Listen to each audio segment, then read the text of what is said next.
afternoon, Professor Bhaskar.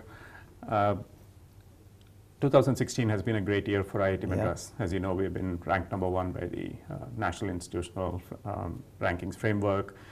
There was a recent story that we were #1 in consultancy earnings from industry, and obviously we have a very active incubation ecosystem, which is also shaping up extremely well. So things seem to be coming together really well in the past year, especially, and I think it also ties in very well with the objectives of our strategic plan 2020. Can you briefly give us a summary of what you see are the key happenings over the year and what that portends for the future? Yeah. I join you in expressing my greetings to all our alumni all over the world. It's been a great year, not just from the point of view of being recognized through through a ranking framework. That's always welcome. But I think we have the strategic plan. We have very well enunciated targets on various verticals, and our board and our management continuously every year we monitor the progress on those towards those targets. And I think we concluded at the last monitoring review that we are on target in almost every parameter, maybe even ahead in many. And this means that we are doing very well in our enrollment of PhD students, in our graduation rate, in our research publication growth rate. We are also doing extremely well, as you pointed out, with regard to our funded research, particularly from industry. I think it's now becoming fairly well recognized across the board in the country that among the institutions in the country that work with industry, the IITs in particular, we are probably ahead by a reasonable amount compared to everybody else.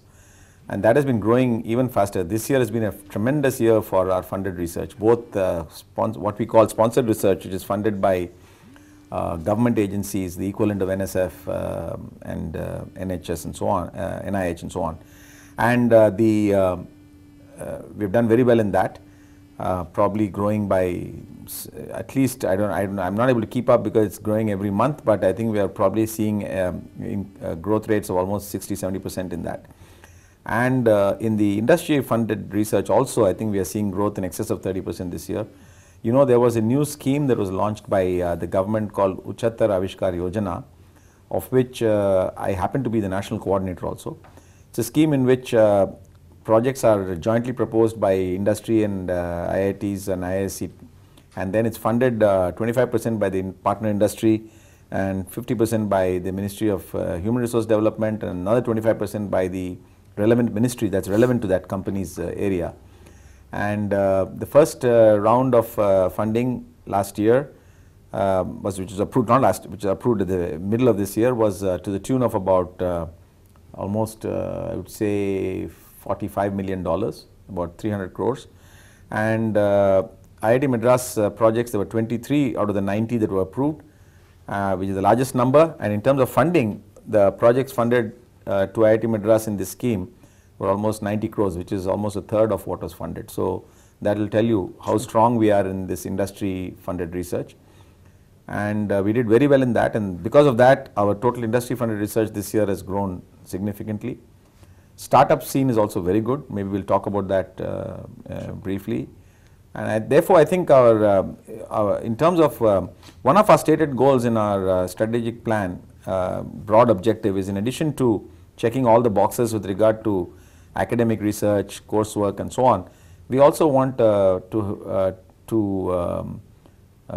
see that a lot of our research has visible impact in society, both immediate and long term.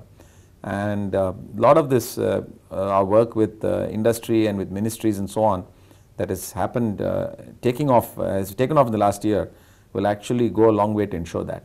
Whether it's in energy, whether it's in water, whether it's in defense research, I think we are really beginning to be noticed. That's the message that I want to convey to our alumni. Another program I think which has been very successful at IIT Madras is GYAN, which was designed by the Indian government to bring foreign researchers. Absolutely. And I think IIT Madras has been able to offer more GYAN courses than any other campus in the country. Again, I think the total number of 800 odd courses that were approved nationally, I think IIT Madras accounts for 135, which is very high. Which I think is an indication that our faculty are very internationally networked, and I think that's also showing up in the strength of our international collaborations and so on. You were mentioning about the incubation ecosystem.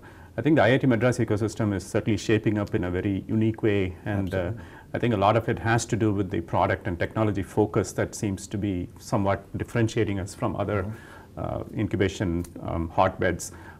What do you think are the contributing factors, and where do you think this will take us to in the future? Yeah, I think I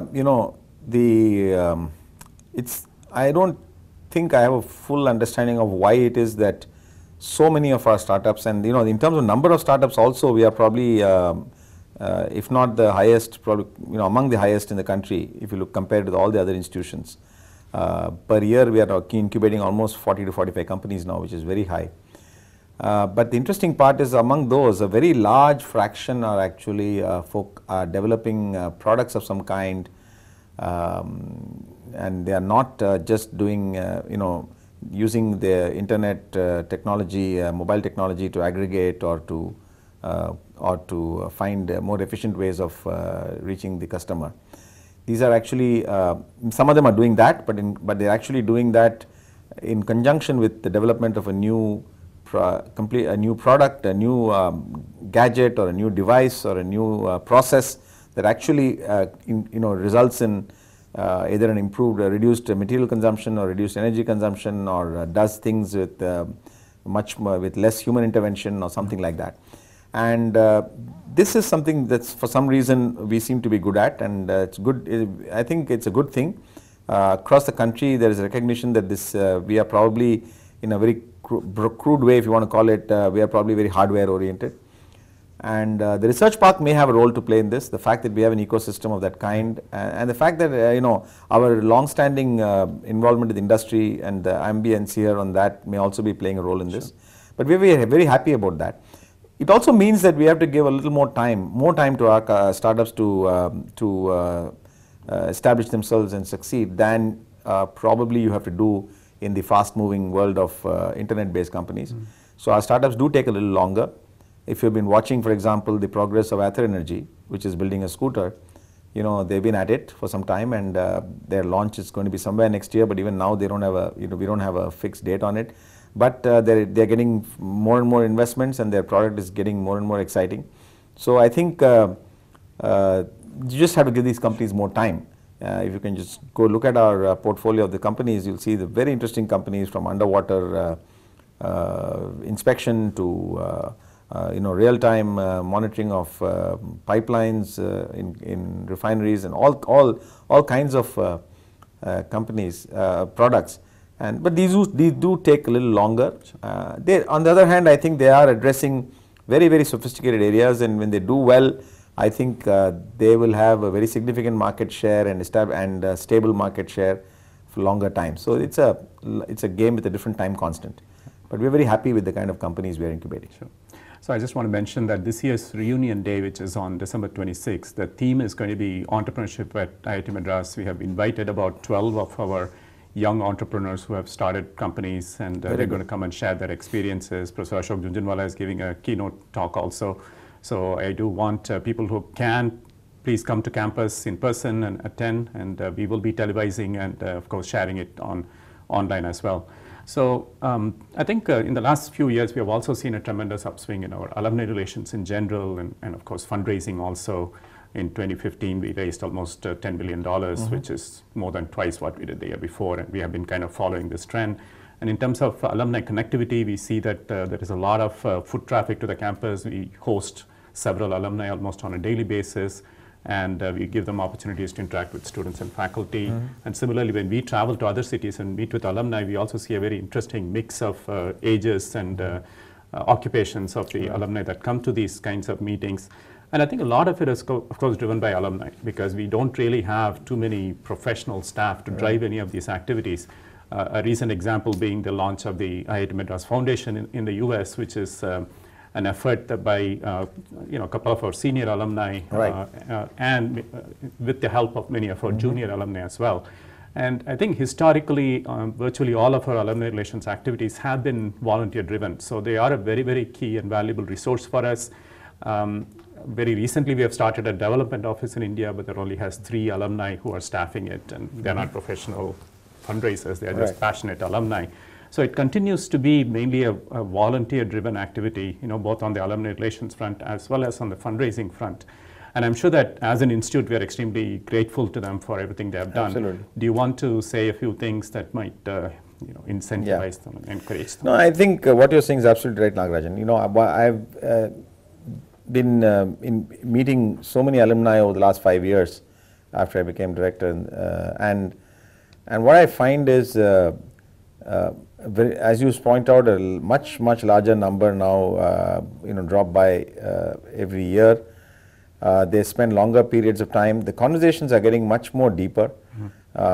It used to be that the conversations were about bringing them up to speed of where IIT has gone compared to what it was when they left. But I don't recall any such conversations in the recent past. Most people know exactly where we are heading. I think our communication is now much better. It's usually now about much deeper, trying to explore ways in which they can contribute disproportionately, in some sense, because of their special understanding of something or capability. It's harder, of course, to discover these matches, but when we do discover them, I think they work beautifully. We've had many examples where alumni have helped our startups. Some of them have actually helped. It's not just a question of mentoring. Some of them actually help because they have a very, very good understanding of the business, and they have actually become partners in some sense. Many times I reach out to alumni when the institute needs to embark on some new strategy which we are not used to. We have alumni who understand, for example, the advertising area. If we have to figure out how to market some aspect of our institute better, or we want to figure out how we can find ways in which to lease accommodation in large quantities for visiting faculty and so on. There are people who understand the real estate market well. So we reach out to them for all kinds of things. And I think I would say that they are very, very important part of our part of the set. I wouldn't just use the word resource. I think they're a very important part of how we make sure that our institute keeps improving itself at a rate faster than what we could do with just things as usual. I think that business as usual. I think it's very important for us to leverage all these things, because what is being attempted in IIT Madras, and I would say in many ways in the country as a whole, is to try to leapfrog, jumpstart, and in every way possible. And when we meet alumni, I think partly we are also looking to see whether any of those opportunities are showing up because of some unique capability, some unique thing that they can do. So this is happening more and more. And the best way to understand the ways in which it's happening is to look at case studies, because these are not things you can do by statistics, and it's really working out well. And I'm glad our alumni are stepping up to the podium, and we're going to see more of this. I'm very clear about this. Yeah.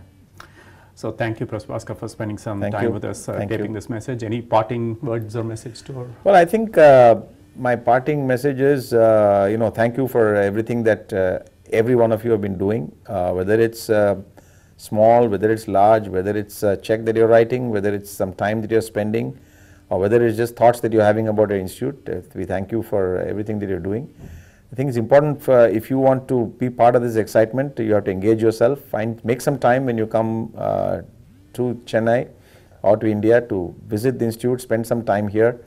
Never underestimate how much time you can spend here in a useful way, and you'll discover very interesting things that you can do, which will be useful, not only useful to the institute and help it, as I said, leapfrog, but also exciting and fun for you to do, and bring your family. And we're always happy to host you here and have you here with us. Thank you very much. Thank you. Wish you all a Happy New Year. Happy New Year.